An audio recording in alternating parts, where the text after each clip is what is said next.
Look at the lake. And do you know the number of lakes in this country? How many lakes are there? Any guesses? Most of you are in international schools, so they don't teach you about Sri Lanka, what Sri Lanka has. Huh? How many?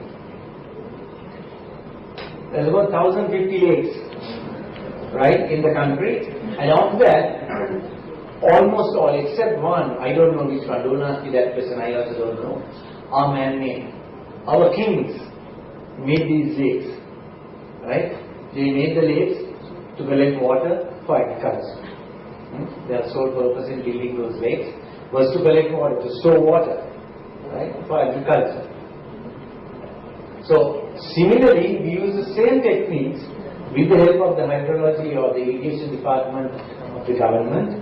We use the same techniques to build these lakes. We have now at Villanueva 9 acres of lake, which we made, right? And that is why we have built some villas over water. In Sri Lanka, you cannot, the country's law is such, you cannot build over water, right?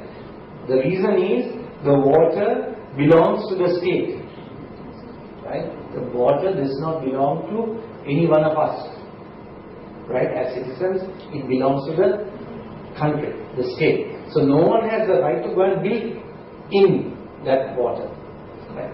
Because we did our own lake, which is ours, we got approval to build over our own water, right? So that's probably, this will be probably the only place in Sri Lanka where you will see buildings over water, especially commercial buildings.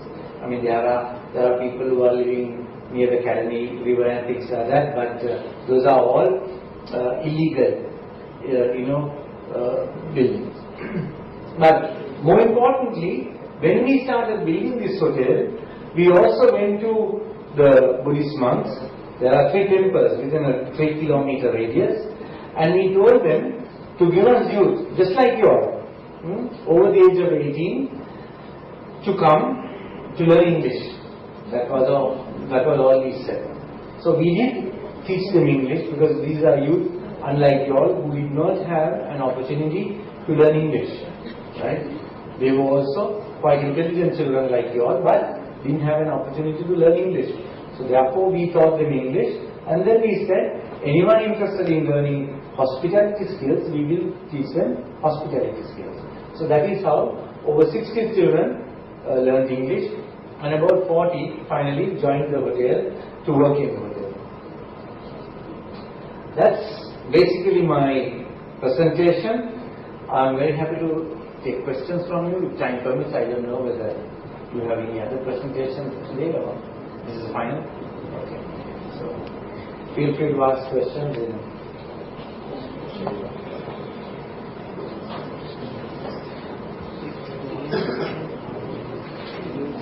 What school are you from? Leighton Park in Denver. Leighton Park. And you? Same school. Viva College. Which one? Viva College. Viva College. DSNI. All of you. That's any other schools? No? Yeah. Oh, very good. Huh? I'm a Josephine too. So that's why I think that St. Joseph is the best school.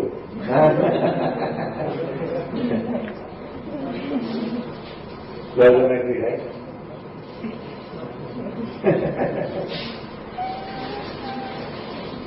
Which school do you go to? Isipata. You too? You play rugby? You play? Very good. How many do sports? What do you all do? Football? Rugby? And you? Swimming. That's good, because engaging in sports, especially team sports, is very good for character building. So no questions? You have? Yeah. Yes, I think he has a question. They were statistics about tourism around 550,000 to you are given. Arrivals. It's about, arrivals of about 550,000 to 600.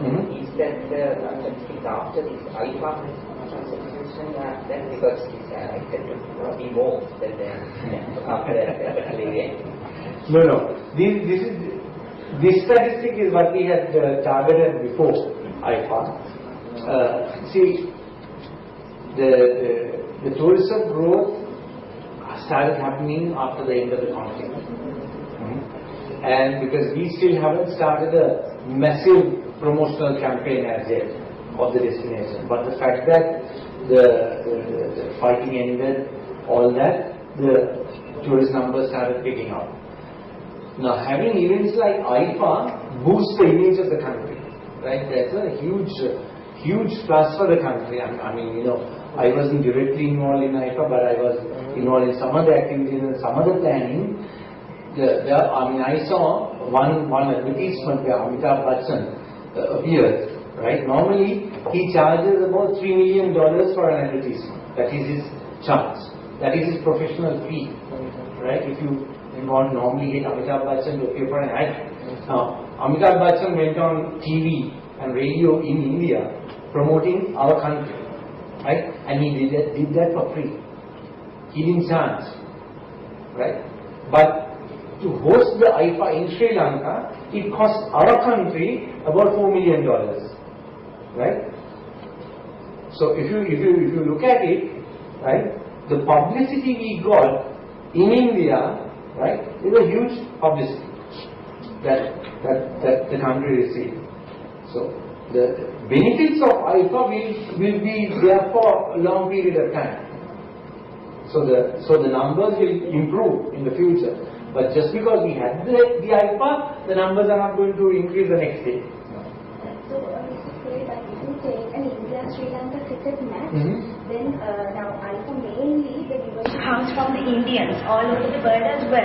Now, India-Sri Lanka cricket is extremely popular, and all these Indians, they watch the India-Sri Lanka cricket match. Right. But for us to host the India-Sri Lanka cricket match, we will not spend some $1 million. So, how will an event like this give that additional mileage? Is it worthwhile spending so much like that to sort of? It's always a debatable thing. Spending money on these, we can debate till tomorrow morning. We'll never arrive at a final answer. But now IFA is an iconic event. A normal cricket match is not an iconic event, right? The World Cup is, yes. On the fact that World Cup is happening in Sri Lanka next year, that's a huge event because there's so much cricket being played now. It's like it's not massive coverage. But as I was telling before, now we can't get Sachin Tendulkar or whatever another Indian star cricketer to appear in advertisements for us, right? So the IFA promoted this event all over India and in some of the other countries where Indians live. So therefore there was more publicity given to the country before and after the event. So that's I think the difference. And the other is also something that goes kind of, even the government don't, make us cry out of it. That the infrastructure development, now Sugathadasa Stadium was completely neglected for a long time, right? So in order to host this event, they had to repair that. They have to improve the facilities at Sugathadasa. So that's again, who benefits from the Sugathadasa improving? We benefit, the children benefit with the Sugathadasa improving. So that's again another benefit that this kind of events bring. Yes, so I was in Trincomalee earlier this year, and I saw the sort of ground disastrous appearance of the city, which can boast of some lovely beaches and good hotels as well. What are the challenges the hotel industry is running into? I'm seeing a lot of empty spaces, run down pretty much, that can be purchased. Are those being purchased by hotels, or are those being running into some challenges in building those places up? What's holding them up? Well, the biggest challenge is the lack of money. To build a hotel today will cost about if it's a 4 to 5 star standard hotel, will cost between $8 to $10 million. That's about 800 to 1,000 million rupees. So that's a lot of money for any company. So a lot of people like to build a hotel, but when they think, my God, it's going to cost so much money, and the returns are going to be slow. Tourism industry, the returns are not going to be very fast. When you build a hotel, for the first 3 years, money only goes out.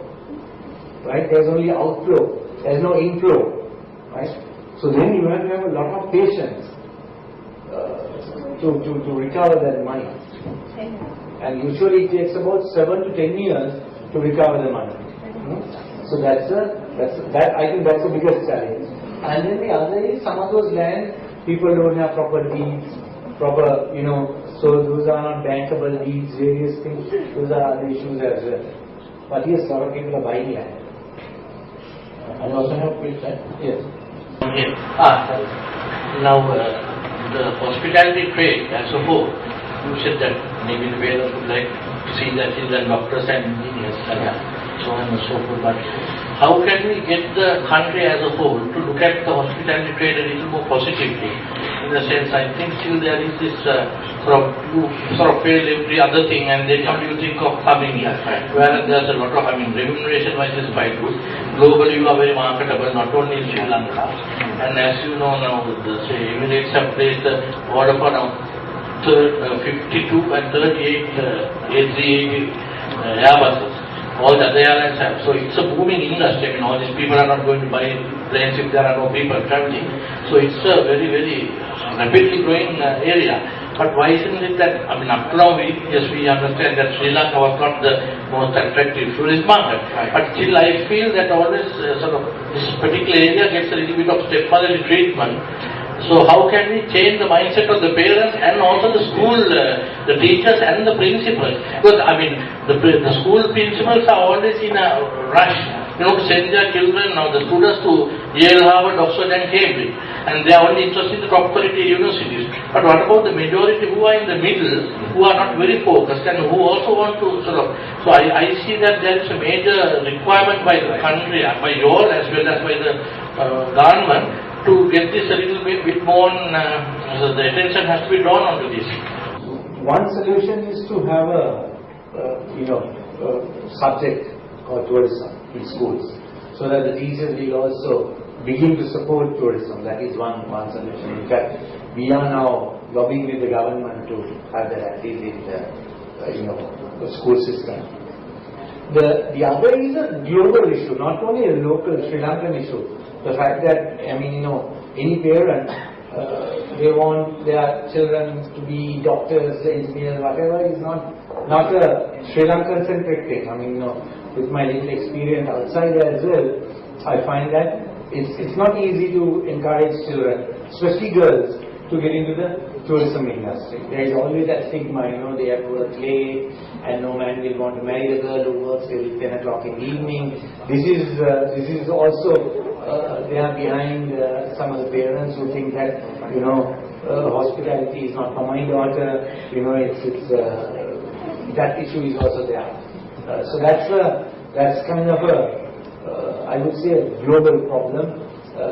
And those who don't really qualify into those top tier universities only then try to get into other tourism, plantation, things like that. What do you think of the effect of the government restricting salt of animals, tobacco and alcohol? Sorry. The government is restrictions on salt of animals, tobacco, alcohol. They are going to implement some control. So how can we say the tourism industry, because that's also part of the tourism industry, how will it affect? Well, at the moment we are in a confused state with that, because what we have felt was earlier this came about with the JHU and JHU lobbying and things like that. Now they are not speaking of it as much as before, right? And the fact that I think the president